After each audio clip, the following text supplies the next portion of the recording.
Time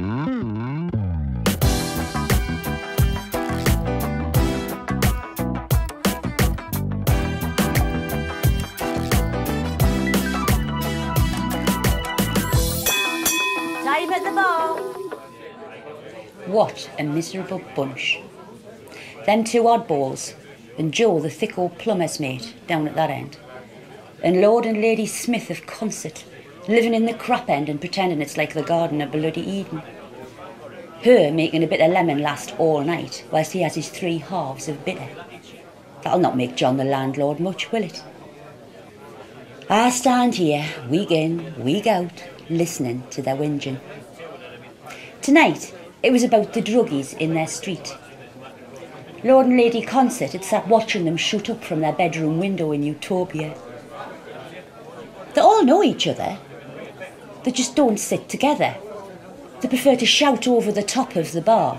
And of course, when somebody doesn't hear something, guess who has to interpret for them? As if I haven't got enough to do. For the bitter, Mr. Smith, aye. Anything for the missus? No, she's still got a bit of lemon there, hasn't she? In the middle, there's the farmers. Now they're a better bet. Plenty of spare cash to flash about, and plenty of ale going down their necks. That'll keep John happier. He's been a bit strapped for cash since his missus left, and he's got nobody to do the cooking. I think he's going to try and buy her out, but I don't see how he can in this place. He said down his street. The farmers will get a bit hacked off with all the shouting over the top of them, but they'll make up for it later when they've had a skinful. They'll be making enough of their own noise in the pool room. Hello, you're new around here, aren't you? What can I get you? A lovey-dovey couple. We'll get lots like them in here. I'll bet they go straight for that corner table by the fireplace. They're married, you see, just not to each other. A pub at the back end of nowhere's the perfect place for secret liaisons. Aye, she's made straight for that table, I said.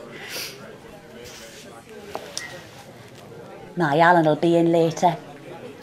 I'm not sure if that's a good or a bad thing. God, he's a bloody pain when he's pissed, but at least we'll be able to have a bit of a laugh at the locals' expense. Till he gets half cut and arsey. Locals, my foot. My Alan's born and bred here.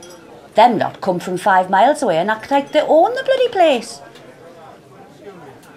We brought the kids up here, living in his mam's house till she died. God, that woman was a witch. Still, we had a roof over our heads. Here we go. Zippy and Bungles round. He's a bloomin' alky, that one. The whiskey needs changing nearly every time he's been in. He doesn't ask us for the usual or a double. He just says, when you're ready, Julie. Worries me that he drives home so tanked up sometimes. What was I saying? Oh, yes, the witch. The kids kept us going. Those bloody farmers picked on our Eddie when he was a teenager, saying he was nicking stuff from their barns and sheds and that. He's a rough diamond, our Eddie, but he's no thief. It's just a coincidence that when he comes home to visit us, stuff goes missing from people's sheds and gardens and that. Oh, here's Alan. Pint of the usual, pet? I'd like to think that he comes in to keep us company or to make sure I get home all right at the end of my shift. But I'm no fool. He's here to get hammered. Like we can afford it. Aye, I'm coming, Tom. Why do farmers drink in such bloody big rounds and expect you to remember what they had the last time? There's 8 of them there and I'm supposed to remember every single drink. John the landlord's been good. He knows we're skint.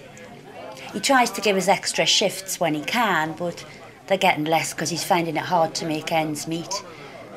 People don't come to pubs like this anymore. Not since the smoking ban and because the booze is so cheap in the supermarkets. I keep me and mine going by doing other jobs, like cleaning for the doctor's wife and working in the newsagents. But we'll never be rich. My Alan's never been able to keep a job down. Another pint, Alan? That one went quick. Have this one on me. God, it's going to be one of them nights. He'll be drunk and arguing by 10 o'clock. I've always been good with money. I've had to be. Keep me tips in an old tea caddy at the back of the kitchen cupboard. My Alan's never known. He's always wondered how I've managed to get away every summer with me sister for a week. Another half, Mr. Smith? Anything for the missus? No. Isha's good at making it last, isn't she? Last orders at the bar, please. Last orders. 45 minutes to go. Alan's half cut, and the farmers are arguing over the house rules at the pool table. The oddballs and Joe left at about 10. The alky could barely speak. He told me the same story 3 times. What a boring git. Bloody hell. Lord Smith of Concert has just asked me for a packet of pork scratchings to take home. Must be her birthday or something. Still, it's cheaper than a fish supper on the way home. Here comes the Major. You could set your watch by him. 10 minutes before closing, he comes in every night and expects John to sit with him at the early hours of the morning. More fool him. I'm off at 11:30. Still, I suppose John hopes he'll get onto the expensive whiskey so he can make a few bob out of him. I've told you lot, John paid good money for them pool cues. Pack in the sword fights. You can have another round if you're quick.